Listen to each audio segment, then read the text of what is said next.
duulimaadkii ugu horreeyay oo magaalooyinka Muqdisho iyo Nairobi ah ayay bilowday shirkadda diyaaradaha ee Salaam.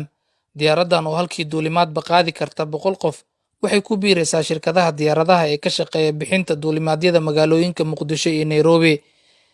Xaashi Maxamuud Salaad oo ka mid ah maamulka sare ee shirkadda diyaaradaha ee Salaam iyo qaar ka mid ah howlwadeennada shirkaddan ayaa ka hadlay muhiimadda uu leeyahay duulimaadkan cusub. waxaan ku faraxsanahay flight-kanagii koobaad ee maanta ka yimid magaalada Nairobi ee yimid magaalada Muqdisho. Salaam Express waxaan hore u samayn jirnay duulimaadyada gudaha ah ee ku kala bixinno Soomaaliya, magaalada Muqdisho iyo gobollada dalka oo aan u badnayn gobollada dhexe iyo koonfurta Soomaaliya, taasoo aan ka shaqaynaynay in muddo ah oo ugu adeegaynay shacabka Soomaaliyeed waqti adagna aan soo qaadanay.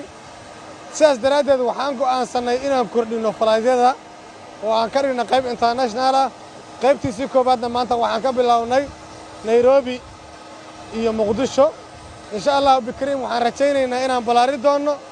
ugu faraxsanahay maanta inaan sameynay flight-kan ugu horeeyay oo ahay Muqdisho Nairobi.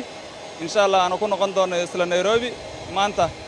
waxaan ugu bishaaraynaynaa dhammaan shacabka Soomaaliyeed inaan soo kordhinay diyaaraddan cusub oo magaceeda la yiraahdo Fokker 100 ama diyaarad 100 qaad ah. diyaaraddan waa diyaarad jet ah, waa diyaarad aad u dheeraysa. waxa waaye Nairobi Muqdisho insha Allah waa 1 saac iyo 25 daqiiqo. marka waxa waaye waan soo dhaweynaynaa annagana aad aan ugu faraxsanahay insha Allah horumar wacan.